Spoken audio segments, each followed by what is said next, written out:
Everyone, আসসালামু আলাইকুম। চলে আসলাম নতুন একটা ব্লগ নিয়ে। আমি আফসানা মিমি।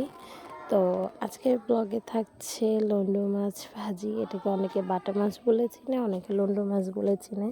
তো আমাদের সাধারণত আমরা লন্ডু মাছ বলি, তাই এটাকে আমি লন্ডু মাছ বলছি। বিকেলের নাস্তায় রেডি করেছি আমি পাকোড়া, বাঁধাকপির পাকোড়া। শীতকালীন এই সবজি দিয়ে পাকোড়াটা আপনারা সবাই রেডি করে খেতে পারেন। এটাতে হচ্ছে পেঁয়াজ, কাঁচামরিচ, বাঁধাকপি কুচি, একটু করে চালের গুঁড়া, ডিম, একটু পাঁচফোড়ন, একটু পাঁচফোড়নের গুঁড়া, একটু হলুদ, একটু করে লবণ দিয়ে ভালো করে মেখে তারপর আমি পেঁয়াজের মতো ভেজে নিয়ে এরপর সস দিয়ে সার্ভ করে খেয়ে নিব।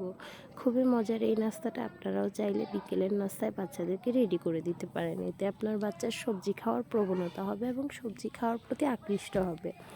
এটাকে আমরা সবজি পাকোড়া বলি।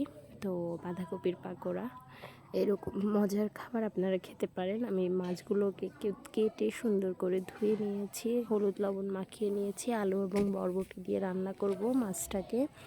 তো এভাবে আপনারা কি সবজি দিয়ে মাছ রান্না করে খান? আমার কিন্তু খেতে বেশ দারুণই লাগে। সবজি শুধু শুধু খেতে আসলে ভালো লাগে না, একটু মাছ টাছ দিয়ে রান্না করে খেতে ভালোই লাগে। তো মাছটাকে আমি ফ্রাই করে নিচ্ছি। মাছটাকে ফ্রাই করে তারপর হচ্ছে সবজি দিয়ে রান্না করব। আর দুটো মাছ আমি আলাদা ফ্রাই রেখে দিয়েছি আমার বাচ্চার জন্য। আমার বাচ্চা ভাজা মাছ খেতে খুব পছন্দ করে। আমার ছোটো মেয়েটাকে আমি বিড়াল বলে থাকি, কারণ আমার মেয়ের মাছ অনেক বেশি পছন্দ। এই সবজিগুলো দিয়ে মাছটুকু রান্না করব। যেহেতু আমরা মানুষ একদমই কম, মাত্র 2 জন, সেই জন্য খুব কমই রান্না করি।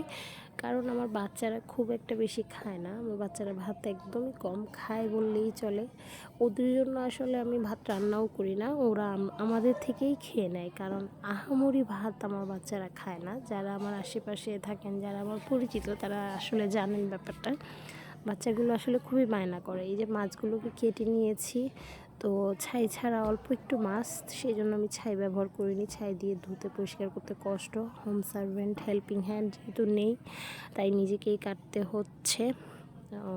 সবসময় হেল্পিং হ্যান্ড আসলে পাওয়া যায় না, তো কিছু কিছু কাজ নিজেকে করতে হয়। খুবই ভয়ে ভয়ে সাহস করে মাছগুলো কাটছিলাম অনেক দিন পর। যদিও সচরাচর আমি খুব একটা মাছ কাটি না, তারপরেও ওইদিন ট্রাই করেছি।